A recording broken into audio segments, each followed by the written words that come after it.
we finished Psukei de Zimra last week, and we're going to get started with Barchu going into Shema. We're on page 406, and the discussions that we're going to get into now, we're going to start with basically the first thing that we're referring to as Dvarim Shebekidusha. Dvarim Shebekidusha means things that we deal with in holiness, and it is things that we only do in a minyan. So up until now, Psukei de Zimra with a minyan, without a minyan, not going to make a difference. The blessings of the morning with a minyan, without a minyan, not going to make a difference. But now, we said we'll say Kaddish, and then we go Barchu. And with Barchu, we need 10 men. 10 men to be able to do any of these things that we refer to as holy things. And the question is, why do we need a minyan? What is a minyan? Why only men? Why from a certain age, and all of that. So first of all, the first point of why we need a minyan is that you don't think by yourself, I have the right to pray. Okay? When I'm coming to pray, I'm coming to pray from a place of togetherness. I'm coming to pray, I am allowed to pray by myself, but the Gemara says if you pray and there's a minyan around you and you've decided to pray by yourself, then you get judged as someone who thinks that they can be judged by themselves. When we are praying together, I'm asking God not to judge me by myself, but rather to judge us as a group, as a collective, right? So I say, I'm not perfect, right? And you're not perfect, but together, please look at the good sides in each one of us and judge us from that place. So from that place, we start with the minyan. Now, there's a lot of different sources in the Gemara that refer to a minyan and talk about why we settle at the number 10. Two of the main stories that we have in the Torah that settle at the number 10. One we read 2 weeks ago with the story of Avraham and Sodom, right? The story of Avraham and Sodom. So God says, I'm going to destroy the city of Sodom. And Avraham it's 5 cities. And Avraham starts to pray. And he says, what if there are 50 righteous people? Are you going to kill the righteous and wicked alike? And Hashem says, no, if there are 50 righteous peoples in the city, I will save the cities, right? These 50 people will be able to save everybody. He says, what about if there's only 40? What if there's only 30? What if there's only 20, right? And when Abraham gets down to 10, he stops. If there's 10 righteous people, God won't destroy the city. Therefore, we understand that in these types of discussions, the number 10 is very powerful. The Gemara goes into a whole discussion about 2 people sitting and learning, 3 people who are sitting and judging, right? As a court system, that God is with them. But for prayer, 10 people who are praying. That is what we need. Okay? The other story that we have of 10 comes much later on, comes in the story of the spies. The spies that are going to Israel, there's 12 spies, 1 from each tribe, right? And they go to Israel. And when they go to Israel, they come back, and 10 of them speak very, very poorly about Israel, and 2 speak well. Yehoshua ben Nun and Kalev ben Yefune, they speak well about Israel. Everybody else has bad things to say. And one of the opinions says, because of those 10 that have spoken ill about Israel, we gather together 10 to go and speak well on behalf of the nation. And this is where the source of 10. So those are 2 different sources of 10. There's a lot of other opinions of why we have a minyan and why we gather, but we can leave it right now for then. The question is, why men and not women, right? Are women's prayers any less valuable? There's a question that someone asked that, I'm hiking in Israel, and I see that there's 9 religious guys looking for a minyan. and they bring in, they're trying to basically get this one guy who's not religious to come and join, and he doesn't want to be there, and he wants to leave. He feels uncomfortable. He's joining it, but he doesn't want to really be there. And she says, I do want to be there. Why is my will for praying, is that not enough? Right? I'm gonna focus better. I want to do it, but no one's even looking at me. Right? And the question came up, and it was a very, very interesting discussion. The rabbi actually answered it very, very, very nicely, realizing where the place of the question is coming from as well, and said like this: men and women are created differently. We're created differently, and we have different roles in our relationship with God. Okay? Man is created min ha'adama. Adam min ha'adama. Man is created from the dirt, right? God takes the dirt and creates. The word even Adam, man, comes from the word Adama, from the land, right? And what is the woman created from? Where is Chava created from? She's created from man. In other words, from a more complete part of creation, a higher elevated point of creation, she's created from, right? So she's already more elevated and closer to God in this kind of way. But because of that, we have a very different relationship and different goals. Some of this has to do with very, very logistical side of halacha, which says women physically didn't have as much time as men, needed more rest, like if women would have a commandment to do everything that men do, right, in the same time frame, then you think of all of the repercussions that come with that, whether it's with childbirth or taking care of certain things that have always been women taken care of, and therefore there's a anthropological kind of view on, well, this is why women were exempt for all of history. However, exempt does not mean you are not allowed to do that. Right? So going back to something that I mentioned, I don't remember if it was last week or 2 weeks ago, but there's Gadol Metzuveh V'oseh, Mishe'eno Metzuveh V'oseh. It is bigger to do something when you are commanded to do it than doing something that you're not commanded to do. Because everybody wants to do the parts of things that they're not told to do. But as soon as you're told to do it, there's an obligation. And the obligation is actually what makes the challenge of doing it. And if you are not commanded to do something, you can't take the place of someone who is commanded to do so. Okay? So, again, men have the mitzvah of, let's say, making kiddush. Women do not. So a man can make kiddush for his family. A woman can make kiddush for other women and children, right?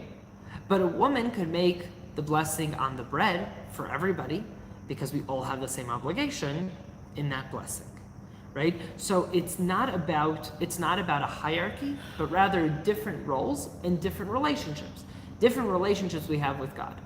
We also have this throughout the rest of Judaism, right? We have this with mitzvahs that are only for the Kohanim, only for the priests, mitzvahs that are only for the rest of the nation, mitzvahs that are only for men, mitzvahs that are only for women, mitzvahs of the nation towards converts, right?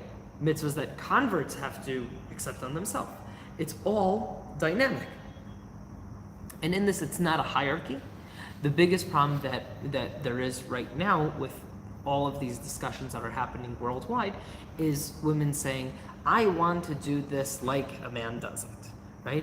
And what ends up happening is this is a lot more religious chauvinism than religious feminism. What ends up happening is women say, this is what men are doing, I want to do the same. As opposed to saying, men should be the best men they could be, women should be the best women they can be, right? It's not a competition. It's everybody's doing their own thing. And if everybody's doing their own thing, we actually reach a much higher potential as a nation, as a people, when everybody is doing their own, what they're supposed to be doing in the best way that they could. So right now, right, like this is a discussion that we've had also in the community about what could women do over here, allowing women to do anything that halachically is permissible, right? Like allowing women to do these things so that women don't say, I want to do what men are doing. I want to do what I could do to the best of my capabilities, right? This is a very long discussion that happened with the women of the wall, that they said, we want to wear tefillin and a talit and tzitzit, right? Like, we want to do all the same mitzvahs as men. And you go and you have I've had some real conversations. Obviously, I'm sure there were some of them that had more sincere answers, but all of it was for provoking reasons, right? There are people who are doing it from a sincere religious place of elevation and looking for more, right? And that's another question. Are they allowed to? Are they not? We'll leave that out for right now, okay, about what mitzvahs are exclusively for men, what mitzvahs are exclusively for women. But when it comes to prayer, men have this obligation that women do not. And because women do not have this obligation, they're not able to participate in the minyan as part of the minyan. However, a woman who would like to pray 3 times a day should pray 3 times a day. It's a good thing to do. A woman who would like to come to the synagogue should come to the synagogue. It's a good thing to do. This is called Berov Am Hadarat Melech. Then with the masses, you go and you greet the king, right? Men, women, and children. Everybody comes. Everybody comes to greet the king. Why? Because it's respectable for the king. So even though really only the president needs to be there to greet the king, right? But it's not nice for the president to stand there by himself. His wife should be there with him, his family, his children, right? Like everybody should be there. So if a king's coming into town, you do everybody together. Same goes with prayer, and in this way, the prayer itself, we come in together and we say we're all praying together, but the obligation is specifically for men over the age of 13 and having 10 men over there. If we finish Psukei de Zimra and we see that we do not yet have a minyan, it is a good thing to do to stop and wait if you know that there's someone that is coming, and even make people wait an amount of time, right? Like not just oh, let's wait 2 seconds.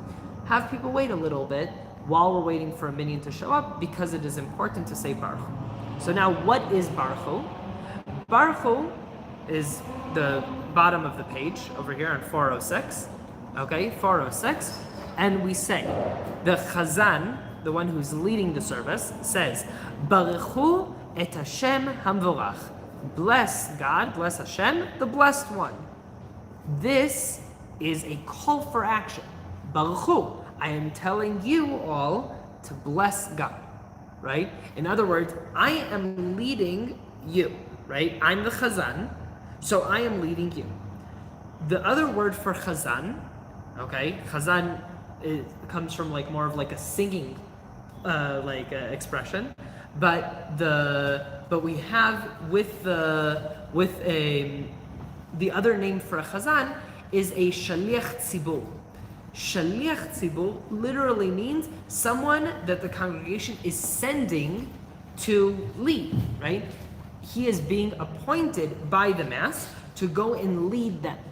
So you have one Chazan who gets up and he will lead the congregation. So now, let's say I'm leading. So when I'm saying Barchu, and I'm telling everybody else, bless God, right? I'm asking in a way permission to lead you. You've seen this, that I do this in Kiddush, right? I'm saying Kiddush, I'm the only one saying the blessing, and everyone else is going to respond, right? Everyone else just says Amen. I don't do this with every blessing, but I could with Kiddush, right? With Kiddush, I take the cup and I say, I'm going to make Kiddush. I make the bracha. Before I make the bracha, I say, Savri Maranan, okay? With permission, my rabbis, okay? And I look at everyone, I'm asking permission. Because if I'm saying a blessing for you, right? If I'm saying a blessing for you, then what am I asking? What am I trying to do? I'm trying to say, please focus, because I'm about to exempt you in the blessing. Whenever we're doing any of these things, we always try to make sure that while we're doing them, there's a call for action. So a zimun, when we finish eating, 3 men, the first one will also say, Rabotai nevarech, let's all bless God. right? The original Birkat HaMazon, the blessing after the meal, only the person who was leading actually made the blessing. Everybody else just says Amen in the end of blessings. And Yemenites still do that to this day. Okay? Some Yemenites still do that. In a way of, I'm going to make a blessing, you just say Amen after me. When it comes to over here, the Chazan says, Baruch, all of you bless God. Everybody replies, Baruch Hashem Hamvorach L'olam V'ed. Blessed is Hashem, the blessed one, from now to for all eternity. And then the Chazan repeats that same sentence. In other words, I'm asking you to bless God, you all bless God, and I repeat afterwards, and now we continue. Okay? So that is the Baruch Hu in the beginning of the service. Now you'll notice that we have Shachar who says Kaddish, not for much longer, okay? But it says Kaddish in the end of services. And before we say Aleinu, Shachar says Baruch Hu again, okay? And there's a few questions of why or if we should be saying Baruch Hu. There are opinions that say that we say Baruch Hu for those who missed it, who showed up late and weren't going to miss the first Baruch Hu, okay? And there are other opinions that say we say Baruch Hu no matter what, okay? So a lot of customs say we don't say Baruch Hu on Shabbat, on Monday or Thursday. Any time that we have Torah reading, then we already said Baruch Hu enough times, we don't need to repeat it again in the end of services. But there are customs in certain communities that doesn't matter if they read Torah or if they didn't, we always say Baruch Hu in the end to make sure that if someone walked in late or missed Baruch Hu, they would still be able to have it. And even if everyone was there in the beginning, we were only 10 in the beginning and we're the same 10 in the end, we still say Baruch Hu because it's still blessing God and we are finishing it all together. Okay? Same goes for Arvit, for the night prayer, that in the night prayer you also have some people who say Baruch Hu in the end of Kaddish, in the end of services before Aleinu, and they'll only do it, again, a lot of customs will only do it if there was someone who wasn't there for the first Baruch Hu who missed that out. So that's just a technical part because Shachar does say Baruch Hu over here, so it's just to be familiar with that as a custom. Okay. Any questions on Baruch Hu before we continue? No? Okay. So on the bottom of page 406, now we're getting into the blessings of Shema. The blessings of Shema, the Gemara tells us, the Mishnah tells us before this, that there are special blessings that happen before Shema and after Shema. 2 before, 1 after. That's what we're focusing on now. The 2 before are like this. In Kriyat Shema, we say Shema Yisrael, Hashem Elokeinu Hashem Echad. And we're going to focus on Shema next week. But Hashem Echad, God is one. Okay? That is the first blessing that we're focusing on now. The first blessing, we'll read it now. Baruch atah Hashem Elokeinu melech haolam. Yotzer or uvorech choshech, oseh shalom uvoreh et hakol. Bless you, God, the Master of the world, the King of the world, the Creator of light and darkness, the one who makes peace and creates everything. This is God's oneness in this blessing. Now, if you look in this Siddur, you'll see that after the word hakol, there's the number 5. The number 5 tells me that this is a pasuk in the Torah, in the Tanakh. There's a source for it. It's not just words of prayer. There's a source for it. Where is it from? It's from Yeshaya Memhei Pasuk Zayin. Okay, in Isaiah 45. Okay, what does it actually say over there? Uvoreh tara. Okay, it doesn't. Over here it says the Creator of everything. Over there it says and the Creator of bad. Yotzer or uvoreh choshech, oseh shalom uvoreh tara, ani Hashem oseh kol ele. Okay? Creator of light and creator of darkness, maker of peace, and creator of bad, I am God that does all of this. Again, I have mentioned this beforehand, but it's important. In the beginning of the war, there was a pastor who told me, he says, this is the devil's work, right? And I corrected him on that. And I said, no, this is God's work, right? Don't let God off the hook when something's bad. There is no devil in Judaism that you just throw things on and say, there's God, there's the devil, they fight, they wrestle with each other. And when things are bad, we say it's the devil's work and God is just helpless, right? That's not how we view things. And they change the blessing because it sounds nicer, okay? It sounds nicer. But in the essence of this blessing, we're saying God creates everything, good and bad, right? And the Mishnah goes further and says, "Chayav Adam lehodot al tova ra'a kashem shemodeh al tova." You need to thank God when bad things happen to you, just as much as when good things happen to you. So okay, I understand saying thank you when good things happen, but when bad things happen, right? We could say Baruch Dayan Ha'emet. Bless God for being a fair judge. That's what we say when someone dies. We say Baruch Dayan Ha'emet. But to say thank you, to be appreciative of bad things that happen.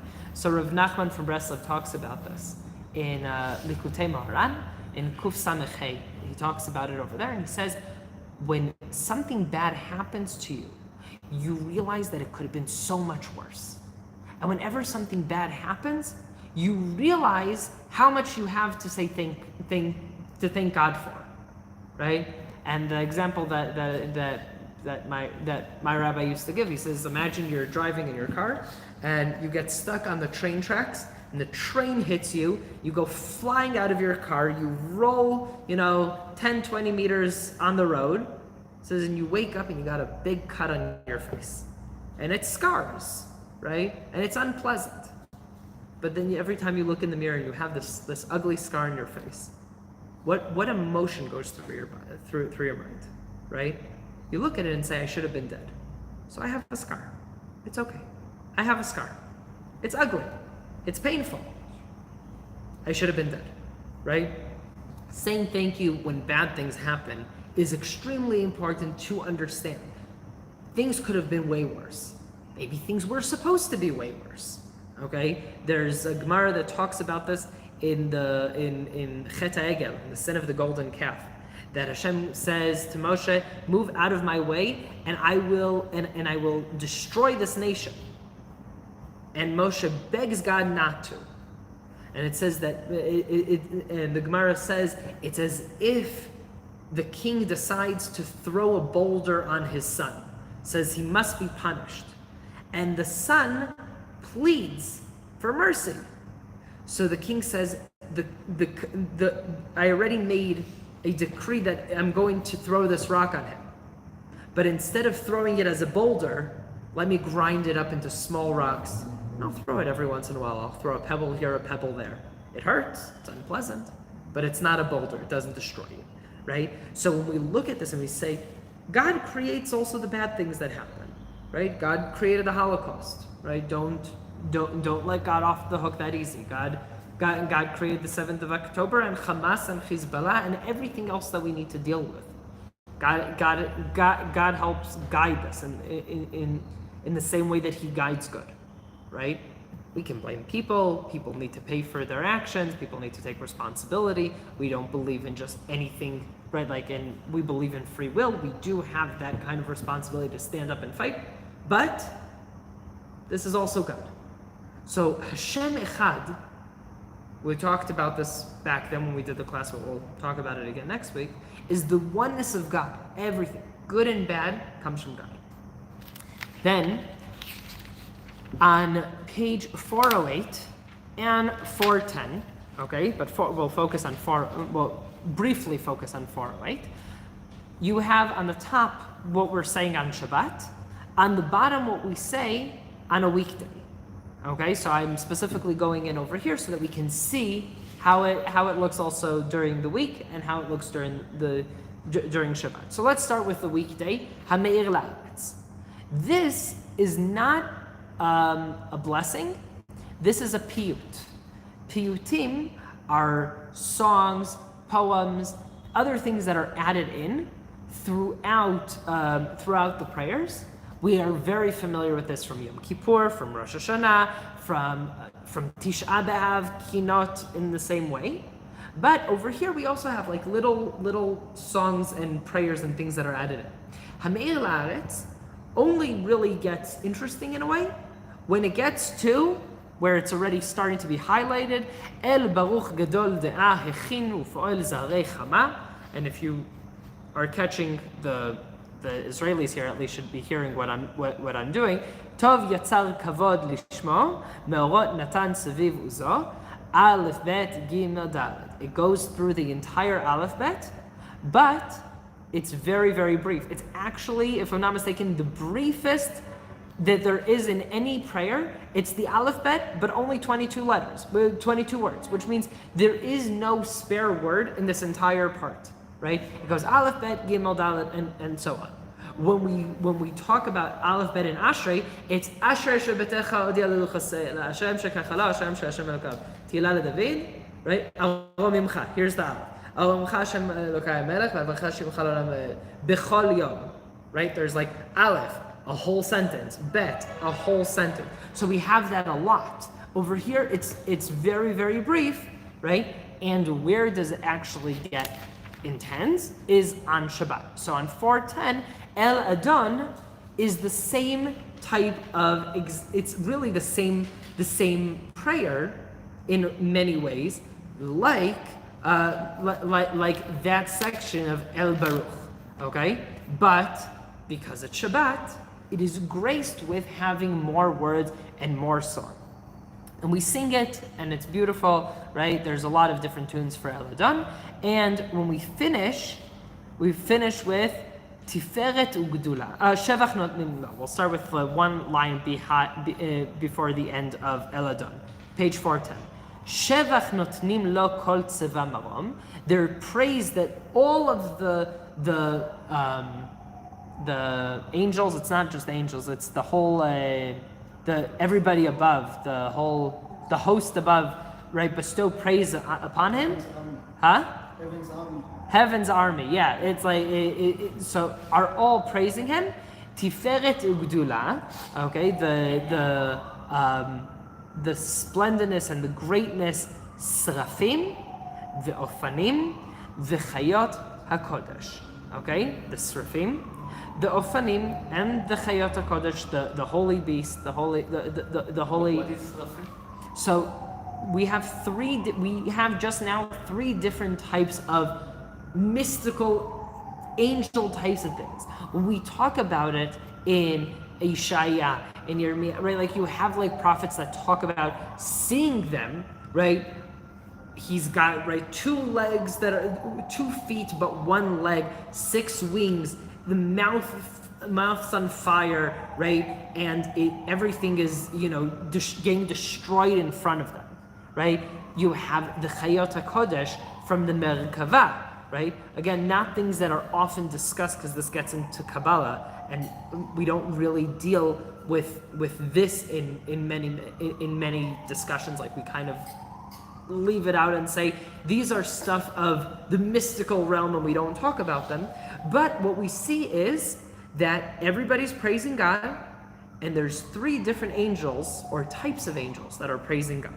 Okay, let's keep that for a second. Ofanim is like angel? Ofanim are a type of angel. Yeah. Okay. I don't know the exact word of Ofanim in. Right. So there's a lot of. So there's different. There's the whole story with what's called Chashmal and Maaseh Merkava that talk in great detail about these types of angels, and we don't deal with it a lot. Right? So we kind of like put it in the side and we say there's 3 different categories of angels that we're referring to over here, right? And then we have a special praise with again, it's still in the category of a piyut, La'el Asher Shavat, the God that rested on Shabbat and is elevated and sits on his throne. He makes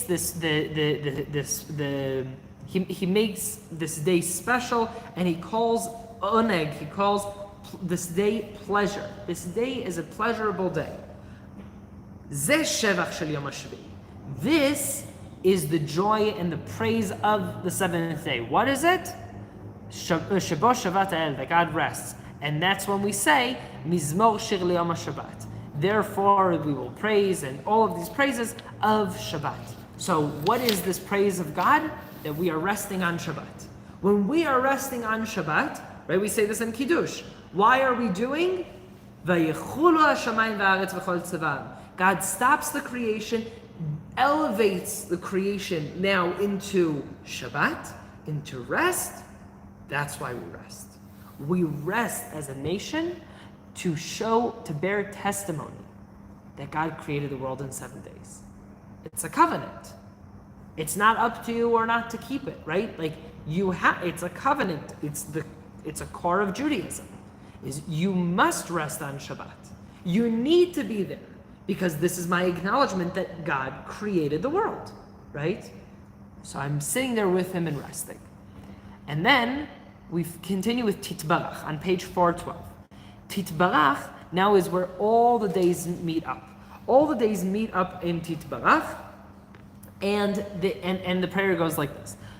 You should be blessed, may you be blessed, our rock, our king, our redeemer, the one who creates all things holy. Yishtabach Shimcha La'ad Malkeinu, like the words of Yishtabach that we said, that you are creating servants, and the servants are all standing, Birum Olam, they're all standing in the heavens. Umashmi'im bi'ira, and they are making sound with respect and fear, together, loudly, all of these masterful and powerful things. And then where the star is, v'chulam patchim et pihem, and all of them together open their mouths, bikdusha v'tara, in holiness and in purity, b'shira v'zimra, in song and in praise, umvarchim u'mishabchim u'mfa'arim u'maritzim u'makdishim u'mamlichim. And when they're doing this, they're doing it, they're blessing and they're praising and all other types of words of praise, and they are crowning God's kingship, right, on the world. And what is it? Et Shem Ha'el HaMelech HaGadol, the name of God, the great God, and the brave, the powerful, and many other praises. And then it says, V'chulam mekablim alehem, and all of them are accepting upon themselves, Ol Malchut Shamayim, the yoke of the kingship of God, Ze mizeh, one from another. V'notnim reshut ze lezeh, and they're giving permission one to another. Lahakdish liotzram, to praise their Creator. B'nachat ruach, b'safa berura u'v'neima, calmly, with a clear and very clear message. Kedusha kulam ke'echad onim ve'omrim bi'ira, purely, with holiness, all of them say together, Kadosh, Kadosh, Kadosh. Holy, holy, holy is Hashem, master of legions. The whole world is filled with his glory. Ve'ofanim, and then I'm going to explain all of it a little bit more. Ve'ofanim, and the ofanim. And the Chayot HaKodesh, the holy Chayot. With great noise, they are standing towards the Srafim. And they praise God in their own way, and they say, Baruch Kevod Hashem Imkomo. Okay, so before we go any further, we have two sets. We have the Srafim, and we have the Ofanim and Chayot HaKodesh. One of them has his way, okay? The Srafim have their way of praising God, whether it's from a place of being very close to God, or it's a kind of relationship that God has with them. But they say, Kadosh, Kadosh, Kadosh. God is holy. God is holy, he's holy, he's holy. Right? This is their praise. And the Fanim and Chayot HaKodesh, these majestic beasts that are closer in a way to God over here, they say, Baruch kavod Hashem imkomo, they're blessing God in a completely different way. But how does this all start? They are each asking permission, requesting permission one from another to be able to bless God. Because their blesses possibly, depends on how you read the mystical side of it, possibly are completely opposing opinions, okay?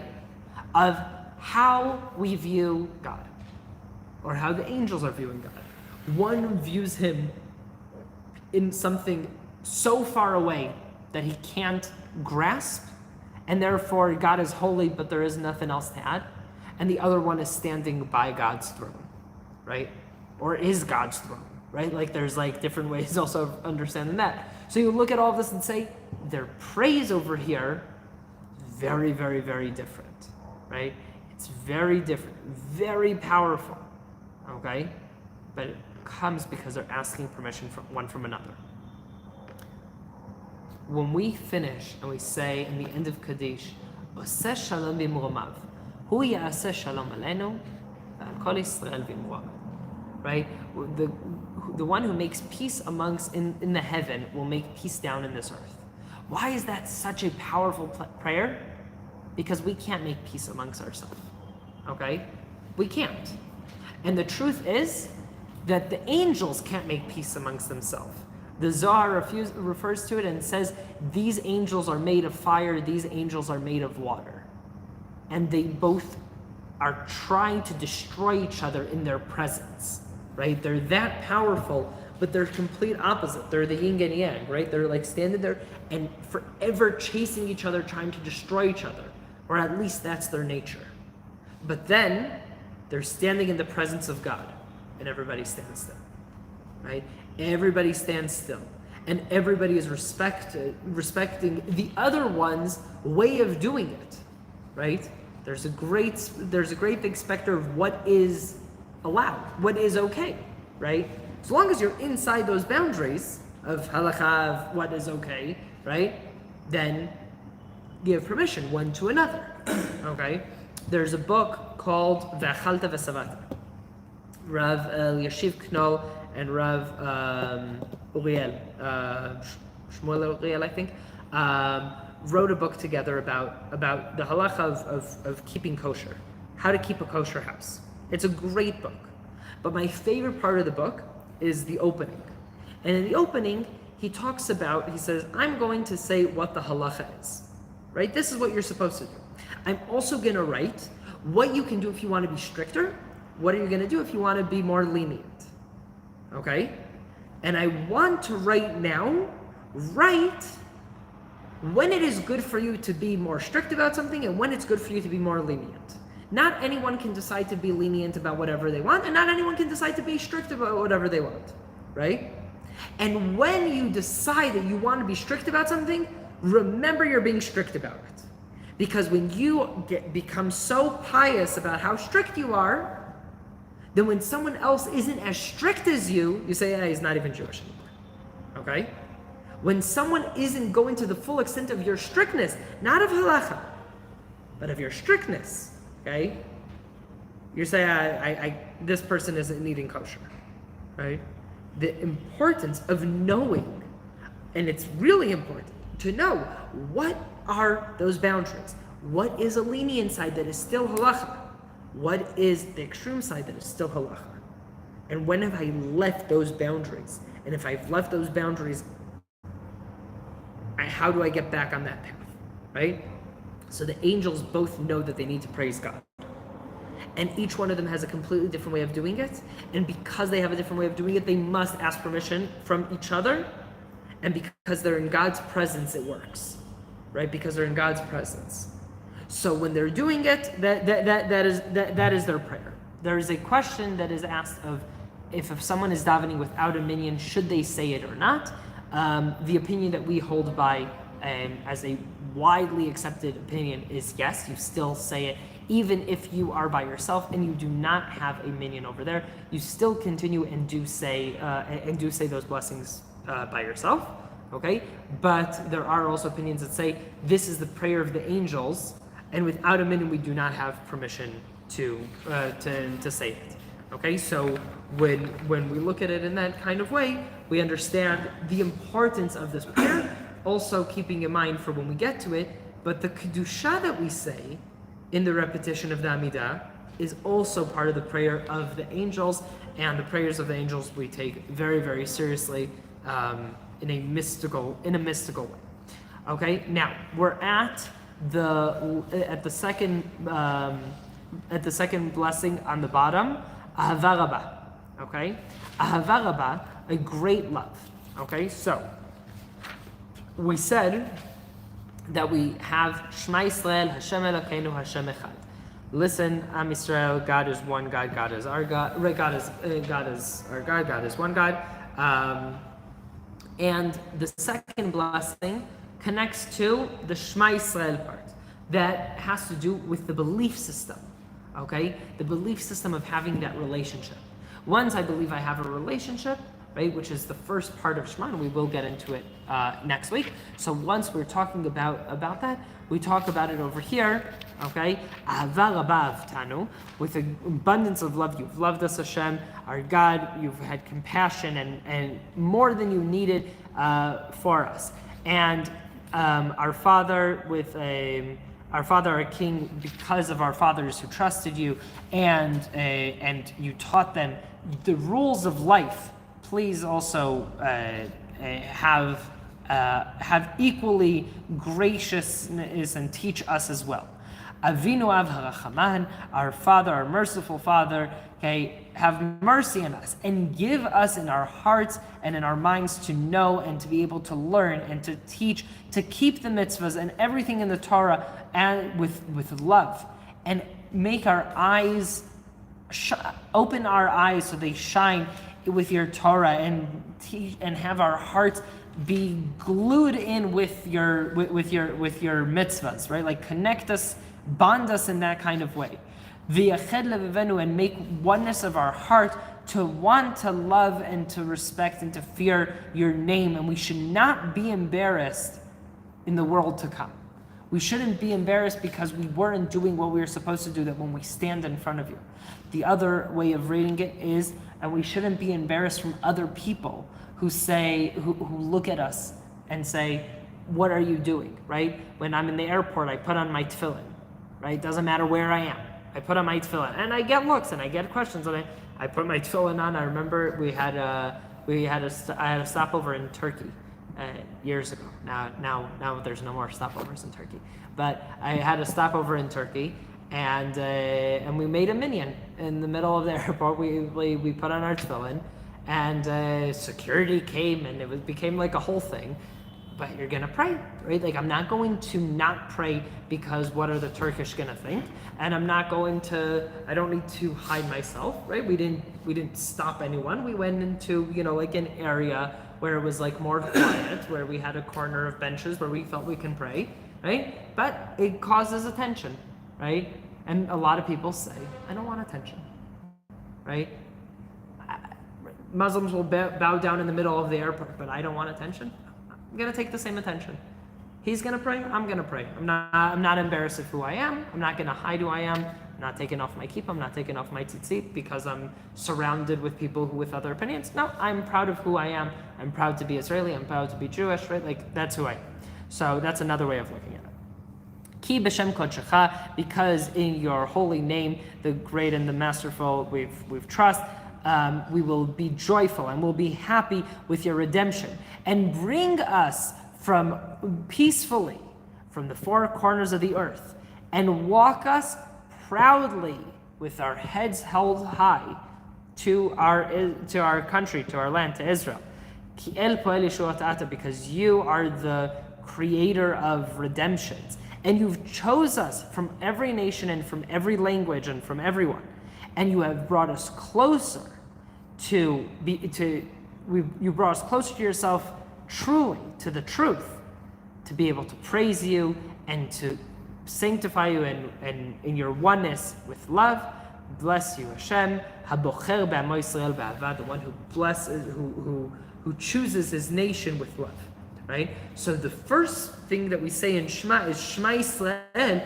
Everybody here has that balance. Okay? The last part, so we said Shema Yisrael, Hashem Elokeinu, Hashem Echad. We said Shema Yisrael, we said Hashem Echad. The last one is Hashem Elokeinu, which has to do with you are our God, and that actually is in the last blessing with Atau Rishon, Atau Acharon, and Ga'al Yisrael, of having God's power in the world, right? How is God showing his power in the world? The splitting of the sea and taking us out of Egypt and all of that. That's the blessing after Shema. And we'll focus on that when we get to there.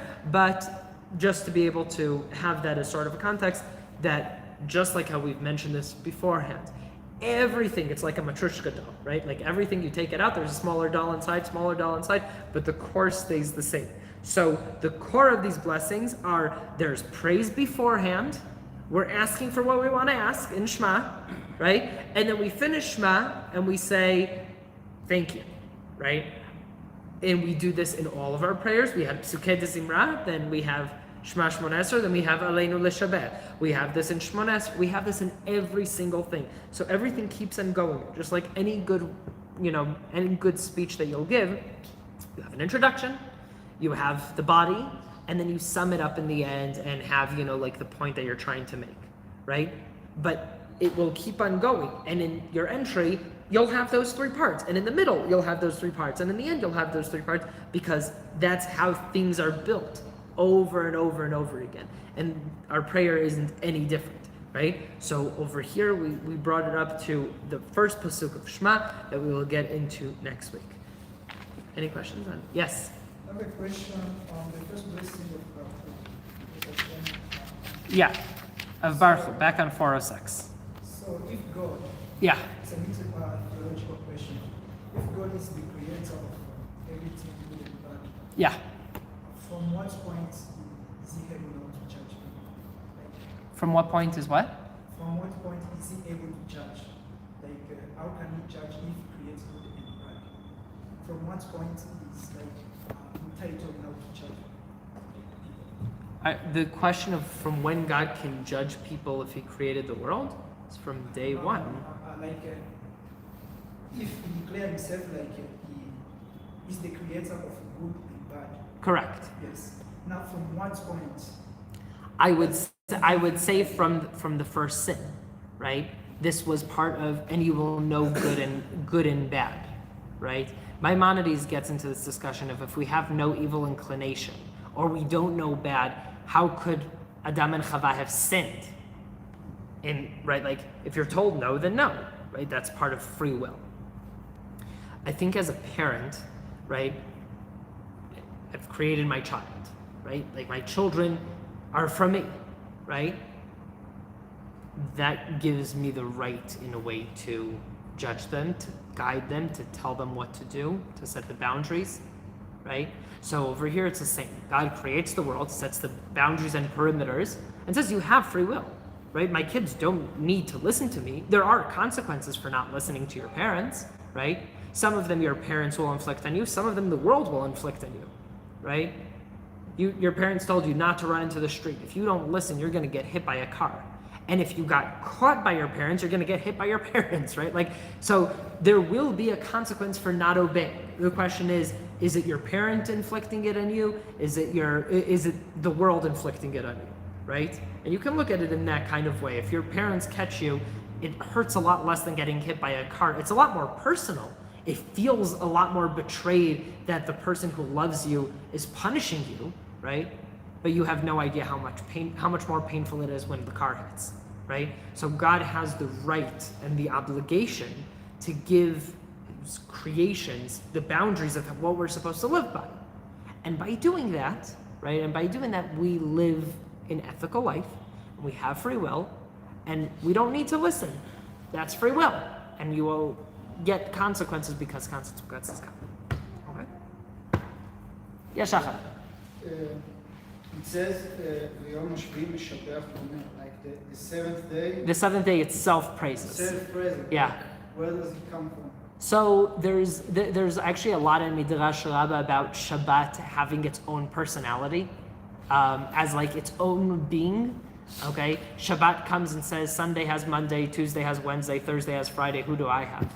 and says, Am Yisrael is your partner, right? As in, like, the neshama of Am Yisrael itself is connected to Shabbat. And Shabbat in general, we can do a whole class on Shabbat. My second daughter's name is Shabbat, right? And when we gave her the name, part of the discussion around it is Shabbat doesn't belong of this, it isn't of this realm. It is of Gan Eden, right? It's the last thing that we have remaining from there. And it brings peace and calmness, even when there's chaos around. You have Shabbat, right? Rav Shlomo Karlebach said, Shabbat, I think this is the Dmar from Kovrim said this beforehand, said, more than Am Yisrael were kept the Shabbat keeps Am Yisrael. Rav Shlomo Karlebach says, imagine you were born with a limp, right? You're limping. So if you're limping your entire life, eventually you're going to stop trying to walk normal. But if every week you had one day that you're not limping, says you would never stop trying, even during the week. You would never stop to try to walk normal because you know that there's a potential to not. Says the reason we survive the Holocaust is because on Shabbat we're enslaved. Our bodies are enslaved. We're being forced to work. Right? He's a Holocaust survivor himself, and he says when you look at it, he says we should have just been broken. Our heart should have just completely broken. But we had Shabbat, and Shabbat says my neshama is free. Right? You can cage my body, you can't cage my soul. Why can't you cage my soul? Because I have one day a week that I'm not in this world. I'm not in this realm. Right? When the Tzemach Tzedek had this, it was when he was the Tzemach Tzedek was one of the big rabbis of Chabad. I don't remember which number, 3, 4, of Chabad. And at the same time, one of the rabbis from a different Chassidut wanted to hear how he would get ready for Shabbat. So he sent one of his students to get special permission to be with the Tzemach Tzedek before the entrance of Shabbat. And you would assume, one of the biggest rabbis of the generation is sending to the other biggest rabbi of the generation, you're going to assume that he's sitting, going over the Parsha, praying, going to mikveh, right? Like all of the things that you would expect the rabbis to do. And he's sitting outside on his porch, smoking a pipe, right? He sits there, he's smoking a pipe, slowly. And when it's going into candle lighting, he's still outside smoking the pipe, and you have 18 minutes from when candle lighting until Shabbat actually comes in, and he puts it out, and he calls the student there, and he says, look at the sky. Can you see the clouds of the weekday making room for the clouds of Shabbos? Can you see the sky physically changing? The sky changes, the world changes, the birds are not singing the same songs anymore. It says, are you in tuned enough to hear it? Are you in tuned enough to see it? Right? Because the world is actually changing. Right? How do we greet each other? Shabbat Shalom. A day of peace. Right? A day of peace. The world right now, everything else gets put aside. Because my neshama has been enslaved by my body the entire week. I am forced to eat and sleep and work and do all of these other things, right? To be able to exist in this world. But my neshama cries out the entire week and says, I'm caged in here. This was not the reason you came to the world. You didn't come into the world to party. You came into the world to elevate me. How have you forgotten about me, right? We refer to our body like how you would refer to your car. It's the vessel that takes you from place to place. So if it's a vessel to take you from place to place, shouldn't you be more concerned about yourself than about, your car?